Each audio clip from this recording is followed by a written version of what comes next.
हाँ जी बच्चों, देखो तो आप लोगों का जो पेपर है बिजनेस मैनेजमेंट पेपर है, ये सेमेस्टर 6 के लिए CBCS के हिसाब से न्यू एजुकेशन पॉलिसी में तो ऐसा इस तरीके के पेपर की अभी कोई डिस्कशन नहीं है। बट अगर हम सिंपल सी बात करते हैं, आप लोगों के लिए जो पेपर है यहाँ पर, ये बिजनेस मैनेजमेंट का पेपर है जो कि एक कॉमर्स का पेपर है। ठीक है, जितने भी हमारे BA प्रोग्राम के स्टूडेंट्स हैं और ख़ास तौर से नॉन कॉलेज फॉर वुमेन्स के लिए, उनके लिए ये वाला पेपर है बच्चों। बताओ तो बिजनेस मैनेजमेंट में हम बात करते हैं तो हमें क्या क्या सीखने को मिलेगा। तो बच्चों, मैनेजमेंट और बिजनेस, कल मैंने आप लोगों को बिजनेस का मतलब समझाया था। बिजनेस बेसिकली एक ऐसी चीज़ होती है, एक ऐसा प्लेटफॉर्म होता है जहाँ पर हम सामान बेचते हैं या फिर हम सर्विसेज देते हैं रेगुलर बेसिस पर for the purpose of earning profit कमाने के लिए किया जाने वाला काम या धंधा, जिसमें सामान बेचा जाए या फिर सर्विसेज दी जाए रेगुलर बेसिस पर, उसको हम क्या बोलते हैं, बिजनेस बोलते हैं। ठीक है बच्चों, और मैंने कल आप लोगों को समझाया था गुड्स क्या होता है, सर्विसेज क्या होता है। गुड्स बेसिकली टेंजिबल आइटम है which can be touch, which can be seen, which do not have any physical existence. और सर्विसेज की जब हम बात करते हैं तो सर्विसेज बेसिकली क्या होती है, इनटेंजिबल आइटम्स है which can not be touch, which can not be seen, which do not have any physical item. बेटा अपनी वॉइस बंद करके रखेंगे भाई, ये बार बारी मेरे को दोबारा ना बोलना पड़े। अपनी वॉइस म्यूट कर लीजिए कोई भी बच्चा जो है। ठीक है सर, तो बड़ी सिंपल सी बात थी। बिजनेस का मतलब सर क्लियर है, गुड समझा दिया था। Tangible which are purchase for the purpose of resale, जो हम खरीदते हैं आगे बेचने के लिए। और जब सर्विसेज, जिससे हमें अनुभव मिलता है, एक्सपीरियंस मिलता है, सर्विसेज को हम अलग नहीं कर सकते हैं सर्विस प्रोवाइडर से। यस, बिजनेस को हम क्या, जो गुड्स हैं उसको हम अलग कर सकते हैं। तो जब आपको बिजनेस करना है तो आपको नहीं लगता कि बिजनेस में मैनेजमेंट की आवश्यकता है। कल मैंने आपको समझाया था कि भाई मैनेजमेंट तो हर किसी को रिक्वायर्ड है। मैनेजमेंट, हम ये नहीं कह सकते कि मैनेजमेंट जो है खाली एक बिजनेस करने वाले को नीड है। मैंने आपको एक बात भी कही थी, एक कोट भी कहा था कि time management is the life management. कल मैंने आप सब बच्चों से क्वेश्चंस पूछे, कुछ क्वेरीज करी, आपसे आपके रिव्यूज़ लिए, आपकी लाइफ के बारे में जाना। तो मोस्ट ऑफ यू कह रहे हैं सर हम अपनी लाइफ से उतना खुश नहीं है। रीज़न भी, जब आप उसके पीछे रीज़न जाओगे तो यू विल फाइंड दैट कि sir there is a lack of management in our life, we are not managing our time as we want. जैसे हम चाहते हैं हम उस हिसाब से अपने टाइम को मैनेज नहीं कर पा रहे हैं, और उसकी वजह से जो हमें प्रोडक्टिव थिंग्स करनी चाहिए वो हम प्रोडक्टिव चीज़ें नहीं कर पा रहे हैं। That's why we are not able to manage. और आप समझिए हर किसी व्यक्ति को मैनेजमेंट की आवश्यकता होती है। समझाऊंगा किनको नहीं चाहिए होता है, एक्सेप्शंस आर ऑलवेज देयर। तो यहाँ पर आप लोग ये समझोगे कि what are the functions of management, how we have to manage the business. यहाँ पर हम पर्सनल सेंस में ज़्यादा बातें ना करके, हमारी ज़्यादातर बातें कौन से सेंस में होंगी बच्चों, बताओ, बिजनेस के सेंस में होंगी। ठीक है, अच्छा सर थोड़ा बिजनेस के बारे में थोड़ा और आइडिया, थोड़ा और नॉलेज दे दीजिए। तो मेरे बच्चों, बिजनेस के सेंस में मैं अगर आपको बताऊं तो बिजनेस 3 तरीके का होता है। अगर हम बात करते हैं नेचर के पॉइंट ऑफ व्यू से, एक होता है ट्रेडिंग बिजनेस, एक होता है मैन्युफैक्चरिंग बिजनेस, एंड एक कौन सा बिजनेस होता है, सर्विस बिजनेस। कौन कौन सा बिजनेस है बच्चों बताओ, ट्रेडिंग बिजनेस है, मैन्युफैक्चरिंग बिजनेस है, और कौन सा बिजनेस है बच्चों बताओ, सर्विस बिजनेस। ठीक है, समझ में आ रही है बात या नहीं आ रही, जल्दी से बताओ। अरे क्या, यस सर। हाँ क्या, यस सर। यस। शाबाश, बहुत ही बढ़िया। ये कैमरा क्यों नहीं ऑन हो रहा है, 1 मिनट।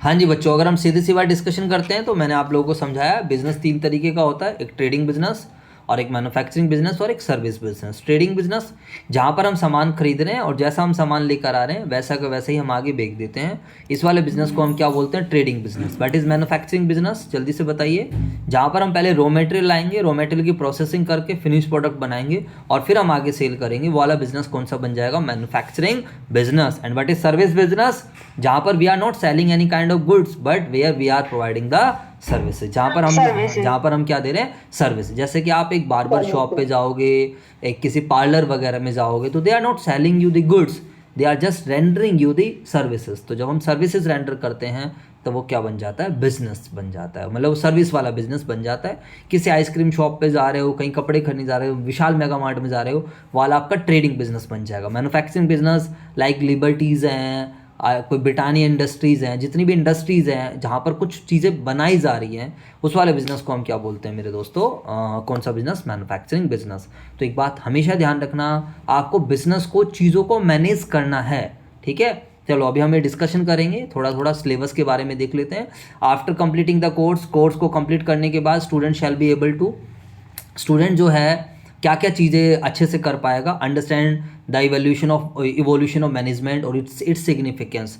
तो मुझे लगता है आप लोगों को मेरे पहले लेक्चर से ही पता चल चुका होगा what is the importance of management या why management is most important. कोई भी व्यक्ति, कोई भी ऑर्गेनाइजेशन अगर सक्सेसफुल हुई है अपनी लाइफ में, या उसने अपने एक, देखो ऑर्गेनाइजेशन की भी एक लाइफ होती है, ऐसी बात नहीं है। तो बच्चों आगे कोई भी प्रोडक्ट अगर सक्सेसफुल हो रहा है तो कहीं ना कहीं मैनेजमेंट बहुत अच्छा रहा है। जो लोग कामयाब होते हैं, जो लोग टॉपर्स बनते हैं, जो लोग बहुत अच्छा अर्न करते हैं, आपको नहीं लगता उनका मैनेजमेंट कितना अच्छा है? मैंने आपको लास्ट टाइम अक्षय कुमार का एग्जांपल दिया था, मोदी जी का एग्जांपल दिया था। ऐसा नहीं है मैं इनका फ़ैन हूँ, ऐसा कुछ भी नहीं है, but I like the way they are living, I like the way they are managing their time. समझ, अक्षय कुमार का मैंने एग्जांपल दिया, उनके पास करोड़ों रुपए का संपत्ति है, करोड़ों रुपए है, फिर भी वो बंदा 4 बजे उठ रहा है और they are trying to manage all the things जो है on a regular basis. It's very difficult. ये कोई मामूली चीज़ नहीं होती है बच्चों, रेगुलर बेसिस पे अपने अपने आप को उस हिसाब से चलाना जैसे हम चाह रहे हैं। बात आ रही है समझ या नहीं आ रही? And in simple terms we can say they are managing. तो बच्चों यहाँ पर आप समझोगे कि मैनेजमेंट बना कैसे, मैनेजमेंट की सिग्निफिकेंस क्या है। एंड बच्चों ध्यान रखना, आगे आने वाले लेक्चर्स में मैं आप लोगों को पर्सनल सेंस में ना समझाकर मैं ज़्यादातर एग्जाम्पल कनेक्ट करूँगा ऑर्गेनाइजेशन के पॉइंट ऑफ व्यू से। आई होप आप मेरी बात समझ पा रहे होंगे। यानी कि आपको अपनी आप ये मानकर चलोगे आप एक बिजनेस के मैनेजर हो, आपको पूरा आप ये मान लीजिए इन 25 लेक्चर्स में जो हमें 25 लेक्चर्स मिले हैं, आप ये मान लीजिए कि आप एक ऑर्गेनाइजेशन को मैनेज करने वाले हो और आप उसके मैनेजर हो। आप जो आपका रूम है या जो आपका घर है, मान लीजिए वहाँ पर आपने एक बिजनेस ओपन कर लिया है और यू हैव टू मैनेज। ये बच्चों बहुत ही अच्छा सब्जेक्ट है जो आपकी लाइफ को भी मैनेज करने में हेल्प करेगा एंड इवन प्रैक्टिकली तो चीज़ें मैनेज होंगी। मैनेजमेंट के 4 फंक्शंस बहुत कैसे होती है यार, प्लानिंग।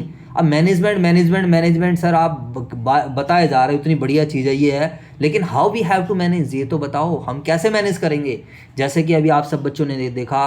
अच्छा चलो मुझे एक बात बताओ, अभी मैं आप लोगों को एक छोटा सा एग्जांपल देता हूँ। क्या एनी वन ऑफ यू मुझे ये बता सकता है कि why we are taking class in online mode today? बच्चों बताओ, why we are not taking the class in offline mode? What is the reason behind this? जल्दी से बताओ सभी बच्चे। कल की क्लास हमारी ऑफलाइन हुई बट वाई आज की क्लास हमारी ऑनलाइन क्यों हो रही है? किसी बच्चे को पता है इसका रीजन? प्लीज क्लास को participate. I think because of festive season. अच्छा, कुछ बच्चे कह रहे हैं फेस्टिव सीजन, और बताइए। यस, जैसे हम लोग बाहर ना जाकर अपना घर में क्लासेस ले तो इससे टाइम मैनेजमेंट भी होगा। चलो अच्छी बात है। टाइम मैनेजमेंट अगर हम यहाँ रीज़न बताएं तो फिर तो हमारी सारी की सारी क्लासेस ऑनलाइन शिफ्ट हो जानी चाहिए। अगर हम टाइम मैनेजमेंट को यहाँ पर क्राइटेरिया करें, भाई कल की क्लास हमारी ऑफलाइन हुई है तो आज की क्लास हमारी क्यों ऑनलाइन हो रही है? शायद आप लोग festive season we have do more things. अच्छा फेस्टिव सीजन है, classes we can manage okay. both the things together. No this is not the reason, basic reason. और कोई बच्चा बताओ जिसको पता है। हाँ जी सर, एग्जाम होगा बच्चों का। शाबाश, वेरी गुड। वैसे सेकंड रीज़न भी ठीक है। मेरे को जो नॉलेज में आया है कि भाई बच्चों का एग्ज़ाम है और थोड़ा स्पेस का इशू हो जाएगा, और आज जो पेपर है काफ़ी सारे बच्चों ने ऑप्ट किया हुआ है, तो it will be very difficult for the organisation to manage the exam as well as classes both in offline mode. समझ में आई? वर्ड सुनते रहिए। और हमारा कॉलेज है उनके लिए थोड़ी मुश्किल हो जाएगी कि भाई हम एग्ज़ाम भी क्या कराएं और साथ में आपकी क्लासेस भी। बच्चों कॉन्ट्राडिक्शन हो जाएगी, क्लैशेस कर जाएंगे, मैनेजमेंट खराब हो जाएगा। मेरी बात समझ रहे हो या नहीं समझ रहे हो? जल्दी से बताओ। कितना इधर देखना मेरी तरफ। बच्चों मेरी यही आदत है, मेरे पास जो आसपास की चीज़ें रहते हैं मैं उन्हीं को एग्जांपल्स में कनेक्ट कर देता हूँ कि जिससे कि आप लोग अपनी इमेजिनेशन को अच्छे से यूज कर सको और पेपर में सब लिख सकते हो। ध्यान रखना ऐसा कुछ भी नहीं है, थ्योरी पेपर है, आपको अपने आप को एक्सप्रेस करना होता है, अपनी चीज़ों को समझा क्या है। देखो यहाँ पर अगर वो क्लासेस भी कर लें, बच्चों को भी बुला लें और मान लो आपकी क्लास ना होए और फिर 4-5 बच्चे ऑब्जेक्शंस उठा दें, ये क्या सिस्टम है, ऐसे है वैसे, हमारा टाइम वेस्ट हो गया, ये वो, आप समझ रहे हो? तो कहीं ना कहीं बात पहुँच जाएगी कि मैनेजमेंट खराब है। हम सीधा छूटते के साथ क्या बोलते हैं? मैनेजमेंट खराब है। समझ में आया कुछ या नहीं आया बच्चों? बताओ। तो जब हम ऑर्गेनाइजेशन की बात करते हैं तो ऑर्गेनाइजेशन में मेरे दोस्तों प्रॉफिट मेकिंग ऑर्गेनाइजेशन भी आती है as well as non profit making organisation भी आ जाती है। स्कूल भी आ जाएगा, हॉस्पिटल भी आ जाएगा, ट्रस्ट भी आ जाएंगे, पॉलिटिकल पार्टीज भी आ जाएंगी, सब कुछ आ जाएगा। समझ आया कुछ या नहीं आया बच्चों? बताओ। और तो ये हम लोग कैसे मैनेज करेंगे बच्चों? प्रॉपर प्लानिंग हुई है वहाँ पर, हम प्लानिंग करते हैं, ऑर्गेनाइजिंग करेंगे, स्टाफिंग करेंगे, डायरेक्टिंग करेंगे, कंट्रोलिंग करेंगे। ऐसा नहीं है कि आज सुबह सुबह आपको बताया गया कि आज की आपकी क्लास जो है ऑनलाइन मोड में नहीं होगी। वो प्रॉपर प्लानिंग होती है कि आज ये वाला पेपर इतने स्टूडेंट्स हैं, पूरी टीम रहती है, पूरे टीचर्स लोग रहते हैं, फिर आपको प्रॉपर कोऑर्डिनेशन होती है। समझ आया? और बेटा प्लानिंग हर जगह मिलेगी। मैंने फुटबॉल वाला भी बच्चों को एग्जांपल दिया। आप लोगों ने फुटबॉल मैच देखा होगा, फुटबॉल टीम है, बताओ क्या वहाँ पर आपको नहीं लगता कि मैनेजमेंट है? जल्दी से बताओ। देखो हम जैसे कि एक इंडिया की टीम है, मान लो दूसरी टीम पाकिस्तान की, ऐसे एग्जांपल ले रहे हैं, तो अब मुझे एक बात बताइए, हम इंडिया वाले चाहेंगे कि हमारी इंडिया जीते? बोलो हाँ या ना, फटाफट बताओ सारे बच्चे। अरे बोलो Yes, भाई sir. हाँ। तो ये मैं मैनेजमेंट का इंपॉर्टेंस समझाने की कोशिश कर रहा हूँ। तो देखो वहाँ पर कितना कोऑर्डिनेशन है, वहाँ पर कितना अच्छा मैनेजमेंट है।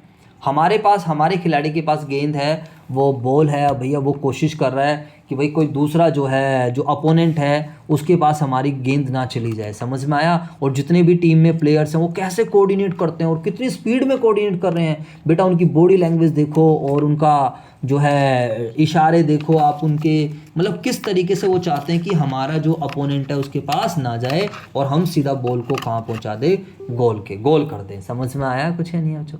तो कैसे मैनेजमेंट हो रहा है? तो मैनेजमेंट हर जगह है। आप युद्ध करने जा रहे हो, मिलिट्री वाले लड़ाई करने जा रहे हैं, उन्हें वहाँ मैनेजमेंट चाहिए है। समझ आया? एजुकेशनल इंस्टीट्यूट, गवर्नमेंट है, गवर्नमेंट सिटी हॉस्पिटल है, चाहे वो कोई भी ऑर्गेनाइजेशन हो, चाहे वो प्रॉफिट मेकिंग एंटिटी हो और चाहे वो नॉट प्रॉफिट मेकिंग एंटिटीज़ हो। ठीक है? तो ये हम समझेंगे कैसे हम प्लानिंग कर। तो मैनेजमेंट को अचीव करने के लिए we will perform certain functions of management like planning, organising, leading, controlling, ये सब हम करेंगे। ठीक है बच्चों?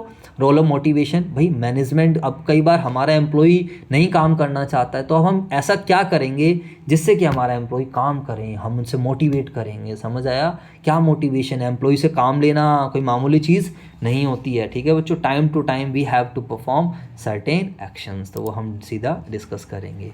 अब आई थिंक सब बच्चों को मेरा फेस भी दिख रहा होगा, जल्दी से मुझे बताओ फटाफट। Yes, sir. Yes, sir. बहुत ही बढ़िया सर, शाबाश। अरे क्या नाम है इधर आ बेटा, रोनिश। तो बच्चों ये बड़ा सिंपल सा कॉन्सेप्ट है, तो सर बिल्कुल क्लियर हो जाती हैं आपकी बातें, मज़ा आ गया सर। ठीक है, अब हम डिस्कशन करते हैं सर, और बताइए और हमें इस सिलेबस में क्या क्या देखने को मिल जाएगा। ये उठा के बाहर उस वाली कुर्सी पे रखते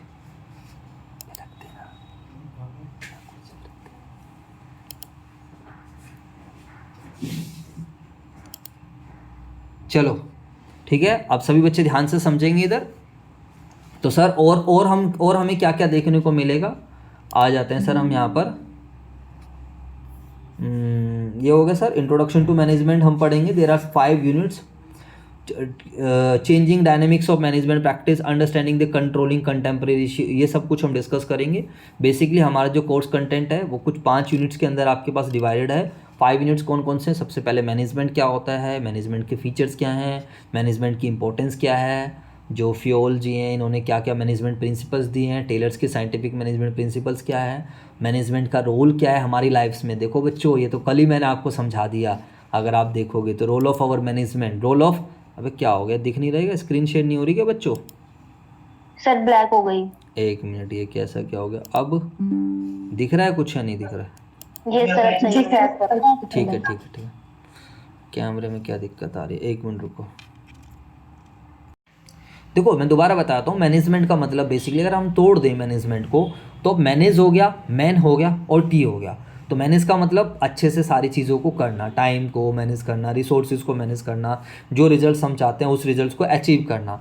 लेकिन लोगों का भी मैनेजमेंट करना ज़रूरी है, थिंग्स का भी मैनेजमेंट करना ज़रूरी है। सर इसका मतलब क्या हुआ लोगों का और थिंग्स का? फॉर एग्जांपल कि हमारे कॉलेज में कंप्यूटर का कोई प्रैक्टिकल होना है।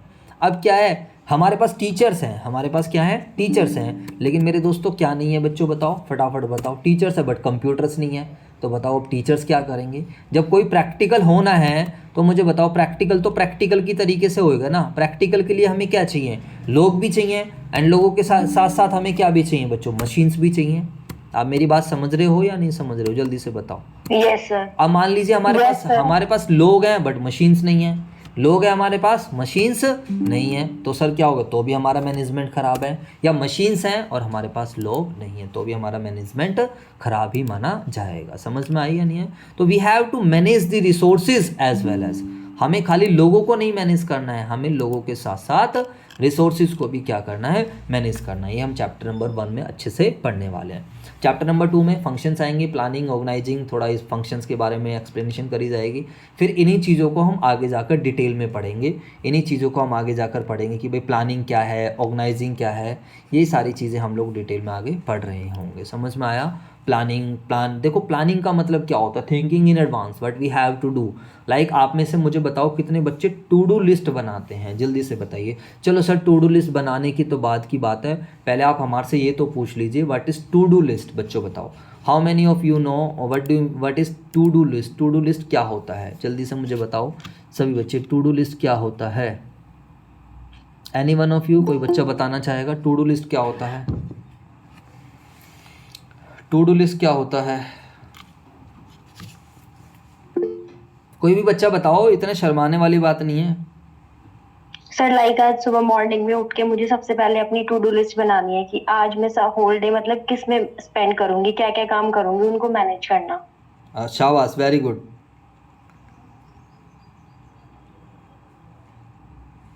तो देखो बिल्कुल सही बात है, टू डू लिस्ट का मतलब है प्लानिंग, टू डू लिस्ट का मतलब है what we have to do, हमारे पास एक लिस्ट होनी चाहिए।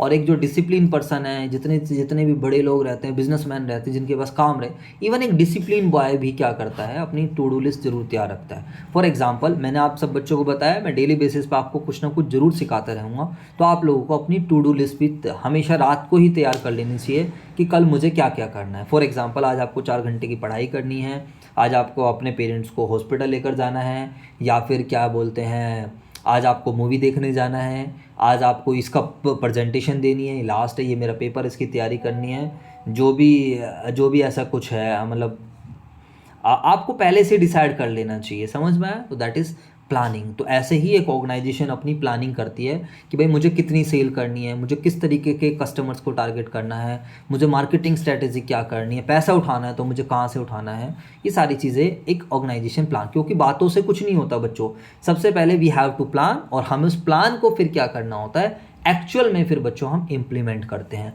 और एक्चुअल में इम्प्लीमेंट करने के लिए हम लोगों को हम काफ़ी सारे मतलब ऑर्गेनाइजिंग करते हैं, चीज़ों को मैनेज करते हैं, सिस्टमेटिक तरीके से काम करवाते हैं, लोगों के थ्रू चीज़ों को मैनेज करते हैं। उसके बाद फिर हम लोग, अगर हमारे पास लोग नहीं है, अगर हमारे पास रिसोर्सेज नहीं है, तो हम रिसोर्सेज को लेकर भी आते हैं, और जो हम रिसोर्सेज को लेकर आते हैं उसको हम बोलते हैं, जो एम्प्लॉयज़ वगैरह को लेकर आते हैं उसको बच्चों हम क्या बोलते हैं, स्टाफिंग बोलते हैं। क्या बोलते हैं उसको? स्टाफिंग। इसको हम आगे आने वाले टॉपिक्स में हम अच्छे से पढ़ेंगे, डायरेक्टिंग एंड स्टाफिंग। समझ में आई बातें नहीं है? एंड एट द एंड फिर हम लोग कंपेयर करते हैं, व्हाट वी कंपेयर, बेसिकली हम लोग कंपेयर करते हैं कि भाई जो हमारा प्रेजेंट रिजल्ट है, जो हमने प्लान किया था, क्या वो प्लान और एक्चुअल्स आर सेम और नॉट। बात समझ में आई या नहीं है? अगर प्लान और एक्चुअल सेम्स हैं तो फिर तो बढ़िया है, तो फिर तो बहुत अच्छी बात है। जैसे कि आप लोगों ने आज अपने 5 टू डू लिस्ट रखे थे और 5 की 5 टू डू लिस्ट हो गई, तो इट मीन्स बहुत अच्छी बात है। हमारी ऑर्गेनाइजेशन ने सोचा था कि हम लोग सेल करेंगे 10,000 यूनिट्स,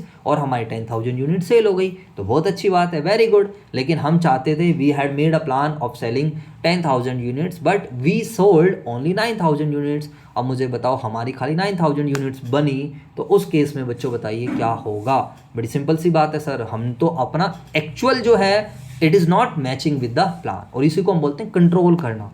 क्या बोलते हैं बच्चों बताओ? कंट्रोल। जब तक हमें यही नहीं पता होगा व्हाट वी आर डूइंग, हमें यही नहीं पता हम सही कर रहे हैं गलत कर रहे हैं, तो कैसे हम कंट्रोल कर पाएंगे? जैसे कल मैंने आप लोगों को डिजिटल वेलबींग के बारे में बताया, तो इस किस लिए कि आपके माइंड को इंडिकेशन जाता रहे व्हाट वी आर डूइंग। समझ आया? कुछ है नहीं है कि भाई हमें एक्चुअल में हमारा मोस्ट ऑफ द टाइम जा कहाँ रहा है। जब हमारा मन परेशान होता है, तो मन परेशान होने का एक सबसे बेसिक रीज़न ये रहता है कि we are not doing the productive things, we are wasting our time, क्योंकि हमारे मन को पागल बनाना बड़ा मुश्किल है। आपने पढ़ाई नहीं करी, आप अपने माइंड को ये नहीं समझा सकते मैंने पढ़ाई करी है, ऐसा नहीं होता है। दिस इज़, ये बहुत स्मार्ट चीज़ होती है, हमें कुछ करने भी नहीं देता है, और अगर हम इसको झूठ भी बोलना चाहें तो उसे एक्सेप्ट भी नहीं करता है। तुम पढ़ो मत और फिर माइंड को बोल के देखो कि यार हमने तो क्या करी है, हमने तो भाई पढ़ाई कर ली। मेरे पास नहीं है, वही होगी। ठीक है बच्चों, तो इट्स वेरी डिफिकल्ट। तो कंट्रोल करना बहुत ज़रूरी होता है। तो कंट्रोलिंग में हम जो हमने बजट बनाया था उस बजट की हम एक्चुअल से क्या करते हैं, कंपेयर करते हैं and we find the deviations. Deviations का मतलब क्या होता है कि हम 10,000 यूनिट सेल करना चाहते थे, यूनिट सेल हुई 10,000, एवरीथिंग इज ओके।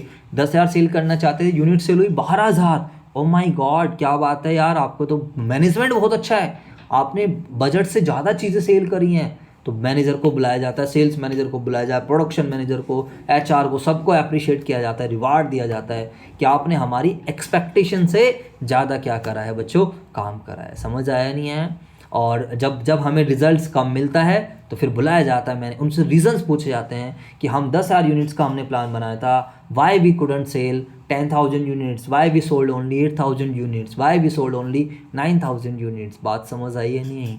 अब एक बात मुझे बताइए, अगर ऐसा कुछ है तो फिर अगर पता चलता है कि मैनेजमेंट ने लापरवाही करी है, इन डिफरेंट मैनेजर्स ने लापरवाही करी है, तो फिर बच्चों ध्यान रखना, डांट लगती है, डांट लगाई जाती है और इवन फाइन भी लगाया जाता है। समझ में आई बात या नहीं आई?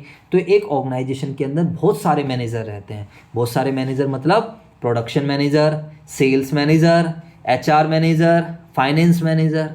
बात समझ आई या नहीं आई? जल्दी से बताओ। जैसे ही जो मोदी जी हैं, मोदी जी के अंडर में बहुत सारे मंत्री हैं, उस वैसे ही मेरे दोस्तों एक ऑर्गेनाइजेशन के अंडर में बहुत सारे क्या रहते हैं, मैनेजर। और ये सभी मैनेजर्स, इनके सब में, इन सब के पास भी टीम रहती है, इन सब के पास भी क्या रहती है, टीम रहती है। और ये इन लोगों से क्या करते हैं, काम कराते हैं, इनको रिसोर्सेज प्रोवाइड कराते हैं। और इनका अल्टीमेट टारगेट क्या रहता है, अल्टीमेट टारगेट रहता है कि ऑर्गेनाइजेशन के ऑब्जेक्टिव को क्या करना, अचीव करना। जैसे हमारे कॉलेज में प्रिंसिपल हैं, प्रिंसिपल के साथ में वाइस प्रिंसिपल हो गए, फिर अलग अलग TICs बने हुए हैं।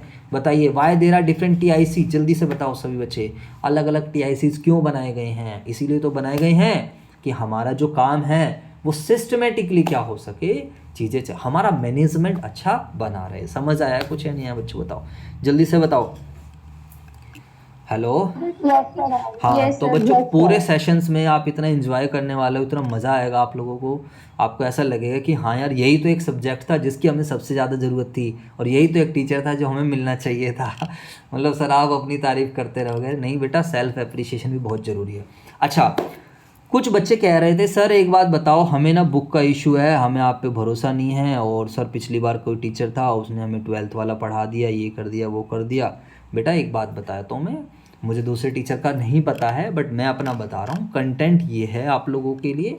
अब इस कंटेंट के लिए ये सब ऑथर्स हैं, सभी बच्चे देखेंगे ध्यान से इधर। तो कुछ तो फॉरेन ऑथर्स पे तो जाना मेरे हिसाब से ठीक नहीं है, हम इंडियन हैं और अपनी इंडियन जो गवर्नेंस है, इंडियन का जो सिस्टम है, मेरे को एक वर्ड याद नहीं आ रहा, उसके हिसाब से अगर हम पढ़ें तो ज़्यादा बेटर है। आप लोग TN छाबड़ा सर की बुक देख सकते हो, TN छाबड़ा की मुझे पर्सनली ज़्यादा अच्छी लगती है। मैं आज लाइब्रेरी जाऊंगा और मैं जाकर देखता हूँ, मुझे मिल जाती है तो मैं I will share PDF with you, बाकी आप ले सकते हो। आप लाइब्रेरी जाते हो, ये CB गुप्ता सर की बुक है, इसको भी आप सभी बच्चे क्या करना, देख सकते हो। सब मुझे एज सच ज़्यादा मैं TN छाबड़ा सर की बुक को प्रेफर करता हूँ, बट मैं जाकर देखूँगा, कंटेंट देख के फिर मैं आपको बताऊँगा। तो फालतू टेंशन लेने की आवश्यकता नहीं है। आप लोगों को ये नहीं सोचना कि कोई नए नए टीचर आ गए, कुछ नहीं पता है। नहीं भाई, हमें सब पता है, हमें कैसे चीज़ें मैनेज करनी है। We know each and everything, don't worry. आपको खुद से पढ़ना है, आज के टाइम गूगल है, यूट्यूब है, आपको जितना मर्जी कंटेंट ले लो, बट पहले आपको चीज़ें पता होनी चाहिए। समझ आया आप सभी बच्चों को? बोलो फटाफट। Yes sir. हाँ, और आप सभी बच्चे मेरा एक रजिस्टर बना लेंगे, मैं क्लास में आऊँगा, चेक भी करूँगा। मोबाइल में दुनिया भर की चीज़ें पढ़ी हैं, मैं मोबाइल के रिसोर्सेज पर बिलीव नहीं करता हूँ। एक रजिस्टर बना के ये आप उस पर लिख लेना क्या क्या सिलेबस है। समझ में आया? और आज जल्दी से अब आप एक काम करो, बिजनेस की डेफिनेशन आप सभी बच्चे लिख लीजिए। देखो टीचिंग लर्निंग प्रोसेस में ये है, interactive classroom session with the help of power point presentations, ये हम आपसे बनवाएंगे। डोंट वरी, ग्रुप एक्टिविटीज़, इसलिए मैं बोलता हूँ ज़्यादा से ज़्यादा पार्टिसिपेट करो। कुछ बच्चे देखो मुझे पर्सनली मैं बता रहा हूँ, मुझे बड़ा गंदा लगता है आप लोग कैमरा ऑन नहीं करते हो, फिर ऐसा लगता है कि मैं आपको समझा रहा हूँ, समझाने की कोई वैल्यू नहीं है। इवन अगर आप मेरे पर्सनल में होते हो तो 100% आपको करना पड़ता, बट यहाँ पर कॉलेज है तो मैंने कहा चलो इतना ज़्यादा हार्ड एंड स्ट्रिक्ट होना भी बेकार है। बट सीरियसली मैं आपको बता रहा हूँ, बिल्कुल भी अच्छा नहीं लगता है। यहाँ पर तो कोई भी स्टूडेंट नहीं आया, अब ऑफलाइन में तो आपको देखना ही पड़ता। सीखना है बच्चों, आप लोगों को सीखने के लिए सारे काम करने हैं। ये सब रहेंगे, क्लास टेस्ट लेंगे हम, असाइनमेंट्स करेंगे, क्लास पार्टिसिपेशंस मैक्सिमम आप लोगों को रखनी है। जो भी चीज़ समझ में नहीं आएगी पर्सनली मेरे से पूछोगे एंड मैं आपको व्हाट्सएप पे वॉइस नोट के थ्रू भेजूँगा। कोई भी बच्चा मुझे डायरेक्टली कॉल नहीं करेगा, प्लीज़ मैं आप लोगों से रिक्वेस्ट कर रहा हूँ। It is not practically possible for me to give answer of your calls. समझ में आया सभी बच्चों को? बाकी फालतू टेंशन लेने की ज़रूरत नहीं है। आई होप आप सभी बच्चों को सिलेबस के बारे में काफ़ी अच्छे से सब कुछ क्लियर हो गया है। जल्दी से बताओ फटाफट, बोल दो हाँ या ना। Yes sir. चलो जी।